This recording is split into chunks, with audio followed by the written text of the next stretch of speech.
কিছু ঘুম শান্তির, কিছু ঘুম না চাইতেই, কিছু ঘুম নিদ্রার, আবার কিছু ঘুম মৃত্যু অজান্তেই। কষ্ট একমাত্র জিনিস যা আমাকে বলছে আমি এখনো বেঁচে আছি।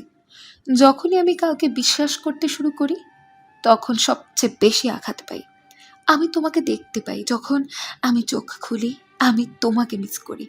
সবচেয়ে কঠিন কাজগুলোর মধ্যে একটি হলো পুরোনো মেসেজগুলো মুছে ফেলা, যা একবার আপনার কাছে অনেক দামি ছিল।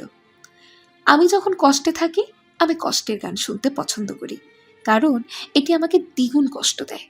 আমি সেই মুহূর্তকে ঘৃণা করি যখন হঠাৎ আমার রাগ কান্নায় পরিণত হয়। কাউকে ভুলে যাওয়া কঠিন, যা তোমাকে অনেক বেশি মনে করায়। আমার নীরবতা আমার ব্যথার আরেকটি শব্দ। নিজের খুশি সব সময় নিজের হাতে রাখা উচিত, অন্যের হাতে নয়। অবহেলা হচ্ছে সবচেয়ে খারাপ অনুভূতি। আমি কখনো একা বোধ করি না, কারণ একাকিত্ব সব সময় আমার সাথেই থাকে। অতিরিক্ত ঘনিষ্ঠতা এখন সম্পর্কগুলো নষ্ট করে। কম আলাপ থাকলেই বোধহয় সম্পর্ক বেঁচে থাকে। অবহেলা বিচ্ছেদের প্রথম সিগন্যাল, আর দুর্ব্যবহার সেটার অন্তিম ফলাফল। আমার নীরবতা অনেক কথা বলেছিল, কিন্তু তুমি বুঝতে পারোনি। কখনো কখনো আপনি যাকে সবচেয়ে বেশি বিশ্বাস করেন সেই আপনাকে বেশি আঘাত দেয়। আগুনে পড়লে যেমন কাঁচা ইট শক্তিশালী হয়, ঠিক তেমনি মানুষকে শক্তিশালী করে দুঃসময়। রাতের নিস্তব্ধতা স্বপ্ন দেখায় তাকেই, সারাদিনের ব্যস্ততা যাকে অবহেলায় রাখে। জীবনে শিক্ষা পাওয়ার জন্য কষ্ট পাওয়া খুবই দরকার। ঘুম জীবনের সেইরা জিনিস, যা এলে সব ভুলিয়ে দেয়, আর না এলে সব মনে কুড়িয়ে দেয়। জীবনের গল্পটা শুরু হওয়ার আগেই শেষ হয়ে গেছে। দরিদ্র ঘরের ছেলেরা কখনো কারো প্রিয় হতে পারে না, তারা প্রিয় হয় শুধু প্রয়োজনে। ইচ্ছে করলে অনেক কিছুই মনে রাখা যায়, কিন্তু চাইলেও ভোলা যায় না। শব্দ ছাড়া কান্নাগুলো খুব কষ্টের হয়। চোখের জল আড়াল করা যায় হাসি দিয়ে, কিন্তু হৃদয়ের গর্ত লুকানো যায় না। নীরবে কাঁদের চেয়ে বড় কষ্টের মনে হয় আর কিছুই নেই। জীবনের বড় নেশা হলো কারো মায়ায় আবদ্ধ হওয়া। সত্য অল্প সময়ের জন্যই কষ্ট দেয়, কিন্তু মিথ্যা আজীবন আঘাত করে। বদলাতে চাইনি, তোর অবহেলা আমাকে বদলেছে। মাঝে মাঝে মনে হয় অনেক দূরে চলে যাই, যেখানে কেউ আমাকে খুঁজে পাবে না। আমি আশা করি তুমি বুঝতে পারবে, তুমি একদিন আমাকে কতটা কষ্ট দিয়েছ। সর্বদা একটা কথা মনে রেখো, আমার মতো তুমি অনেককেই খুঁজে পাবে, কিন্তু তাদের মধ্যে আমাদেরকে খুঁজে পাবে না। কোনো কিছুতে আঘাত পেলে এখন আর কষ্ট পাই না। আঘাত পাওয়া আমার অভ্যেস হয়ে গেছে। যদি আমাকে ছেড়ে চলে যেতেই হয়, অজুহাত দিয়ে কখনো ফিরে এসো না। জীবনের সবচেয়ে কঠিন জিনিস হলো নিজের মানুষটাকে অন্যকে ভালোবাসতে দেখা।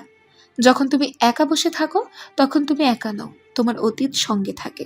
সবচেয়ে বেদনাদায়ক স্মৃতি যখন আমি চলে গেলাম এবং তুমি আমাকে একবারও আটকালে না। একটি সম্পর্ক শুধুমাত্র দুজনের জন্যই তৈরি হয়, কিন্তু কেউ কেউ ভুলে যায় কিভাবে তা টিকিয়ে রাখতে হয়। তার জন্য কেঁদো না যে তোমার কান্নার মূল্য দিতে পারবে না। তোমার ভালোবাসার ক্ষমতা যত বেশি, আমার ব্যথা অনুভব করার ক্ষমতা তত বেশি। অজুহাত দিয়ে সরে যাওয়াটা ভালোবাসা নয়, বরং কারণ থাকা সত্ত্বেও থেকে যাওয়াটাই ভালোবাসা। মানুষ সবচেয়ে বেশি অসহায় তখন যখন মুখটা ভাসে কিন্তু মানুষটা আর থাকে না। সম্পর্ক ফুরিয়ে যায় তখন যখন মরে যায় মায়া। শুধুমাত্র খারাপ স্মৃতি কষ্ট দেয় না, কিছু ভালো স্মৃতিও কষ্ট দেয়।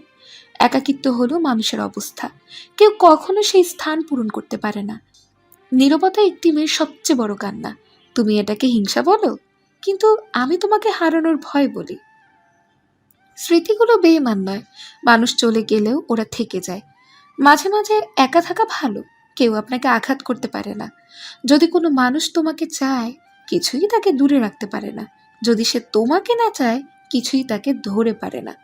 সবাই জানে যে কিছু ভুল হয়েছে, কিন্তু কেউ জানে না কি হচ্ছে। যদি ভালোবাসা পৃথিবীর সেরা অনুভূতি হয়, তাহলে আমার হৃদয় কেন এত আঘাত করে? সম্পর্ক চলাকালীন নয়, সম্পর্ক ভাঙার পর বোঝা যায় প্রয়োজন কার বেশি ছিল। তোর সাথে দেখা স্বপ্নগুলো আজ একা ভাবতেই কষ্ট হচ্ছে। কষ্ট হয় তখন যখন কেউ কাছে এসেও দূরে সরে যায়। এমন কাউকে ভালোবেসো না যার কাছে তোমার মূল্য নেই। ভালো থাক ভালোবাসা, নিজের আপন ছন্দে। মৃত্যু কি হয় ভালোবাসায়? নানান হাজার দ্বন্দ্বে। ভাগ্যে যা লেখা নেই, কান্নাকাটি করে তা অর্জন করা যায় না। ভালোবাসা তাদের সাথে কেন হয় যারা চাইলেও তা পেতে পারে না? জীবনে একটা জিনিস কখনোই মুছে যায় না, আর তা হলো কারো স্মৃতি। একজনকে হারিয়ে একজন এগিয়ে যেতে পারে, কিন্তু সেই অসম্পূর্ণতা হাজার হাজার মানুষও পূরণ করতে পারে না।